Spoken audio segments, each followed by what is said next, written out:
Hello! Oh my God, I was supposed to film, like, do TikTok contents para at least meron tayo for affiliate or what. And then Instagram photo, like I usually do. Sobrang namimiss ko na talaga siya. And, ayun na nga, hindi ako natuloy ngayon. Pero naka-blush ako. This is Maybelline's blush. It's the Sun Kisser blush. Daming alikabok.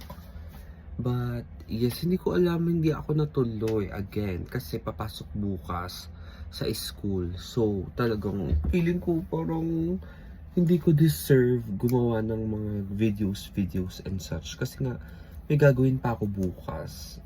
This is the situation. Ayan.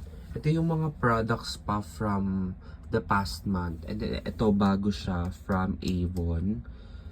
And yes, talaga, I'm trying my best. Ito pala yung aking bagong linis na brushes. This is Maybelline, Vice, Careline, Avon, and then Vice. I am really trying my best. Or hindi pa nagtatry ng best. Kasi ang dami pa rin pala talagang kailangan gawin. I still have to answer 2 hours of exam. And then, what else? Constant na paglilinis dito sa bahay, mga requirements for the graduation. Ang dami talaga. So, hindi ko alam. Pero, kailangan natin lumaban. Tapos, ayun, hindi ko talaga alam. Sana talaga, I don't know. Laban lang. Ayun, sobrang nahihiya na rin ako sa mga makeup brands. Kasi, minsan yung mga makeup brands, nagtatanong sila if ganyan yung mga products. Siyempre ako naman, go ako, like tatanggapin ko. Yung hindi ko magawa ngayon, kaya nalulungkot talaga ako kasi para kasing I'm on the change of phase. Not in this industry, yung mga makeup, content industry, but on my academic phase.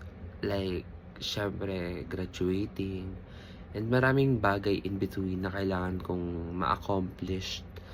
And nako-compromise talaga yung paggawa ko ng content. Though, I think I needed to sacrifice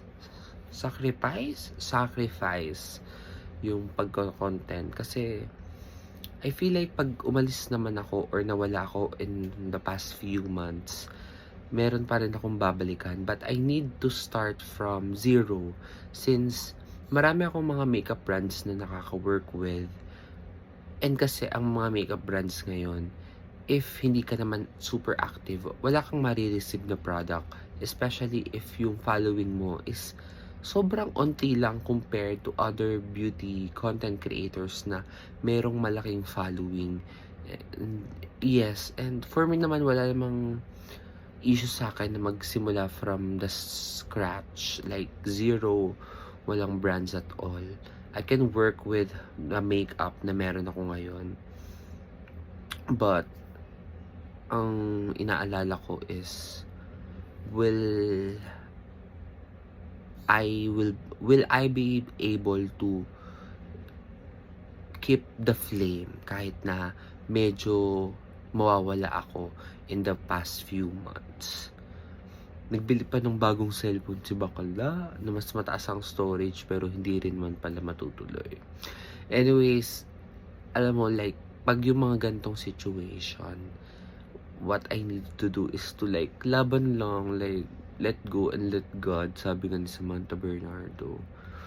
Ayun, sana rin magkaroon ng ipon ulit. Lagi lang mag-ipon ng money para at least meron kang laging backup. What else? I don't know, pero let go and let God. So, let's see.